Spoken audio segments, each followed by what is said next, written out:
Welcome back to the Fight Cave Arcade, and today I am going to mod my Arcade1up Tempest. This bad boy is definitely going to be staying in my collection. Don't see anything on the horizon that would want me to replace it, especially at the new pricing coming in. So I'm gonna go ahead and change that marquee. You know I hate these washed out marquees the Arcade1up produces. They look cheap. And I got me a new one from the Arcade Game Factory. Sans the fake little speaker on the side. I think this is probably gonna look a little bit better. I have one concern. Number one, I didn't get instructions. But number two, this one is supposed to come to the edge of the cabinet like the original. And I'm a little bit concerned about the sight lines, okay? It should be all right. If it does, only probably block a little, and I think it would be no different than the Mortal Kombat and Capcom Legacy cabs that just released. So let's go ahead and get into this.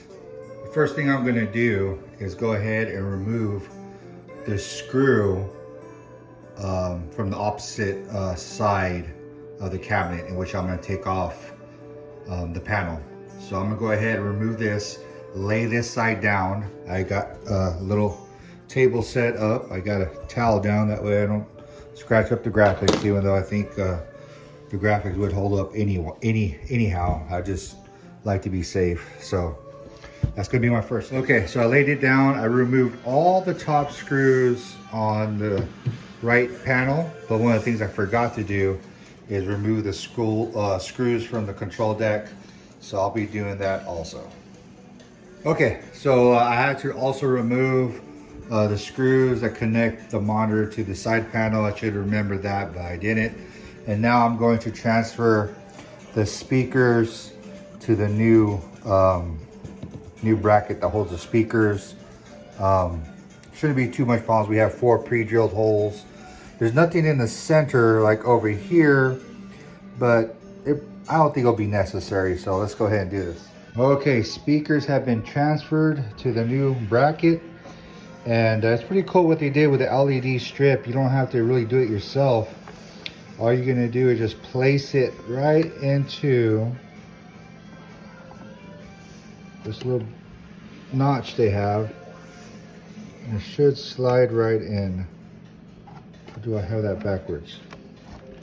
Go ahead and flip that around. And you know what? I did have it backwards. I did have it backwards. All right, so there you go. It fits perfect. So that's in, and I'm gonna go ahead and start piecing everything back together.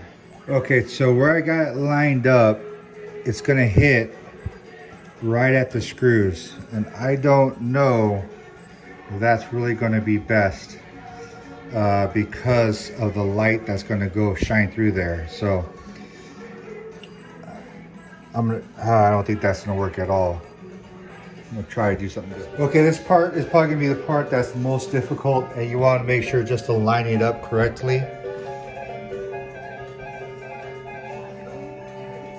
So it doesn't really mount flush as I thought. I went back to look at the pictures, and there is maybe 1/3 of an inch of a recess, but it still should look pretty good. And this is probably the toughest part, where we're making sure that it's nice and lined up perfectly before throwing in the black screws, which will replace the other metal screws or wood screws, but these are let me show you the difference real quick. These are the ones that we took off, and this is the one that we're going to replace it with. So it's kind of very important to make sure that you're lined up perfect before putting these in, because once you put it in, and if it's wrong or it's angled wrong, you could strip out the board. So we don't want to do that. Okay, so we're all done. The good news is very, very little lightweight. On the sides, underneath, and also one of the things I was worried about when it came to cutting off the screen. I'm 6 foot, and that's about my perspective.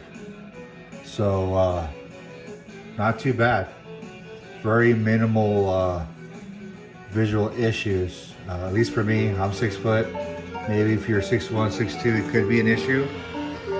But yeah, the profile looks a lot better. Looks more like the original. Is it a home run?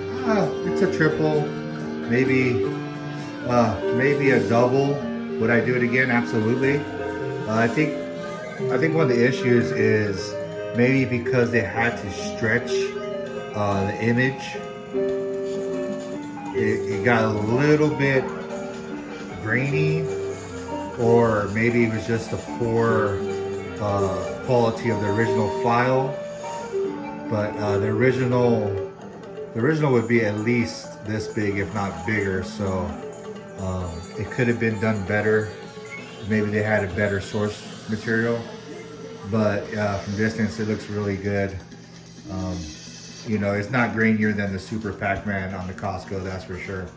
But anyways, yeah, I like it. It looks better. Came out to 71 bucks. Not cheap, not expensive. A little more time consuming to install. A little bit more complicated. But if you take your time, it shouldn't be a big deal. But thanks for watching. If you have a better way of installing this, like I said, I had no instructions, so I basically just had to go on it on my own. Feel free to share them, and I'll definitely pass it around to anyone who's interested, all right? Well, thanks for watching. Hoping all is well. Take care.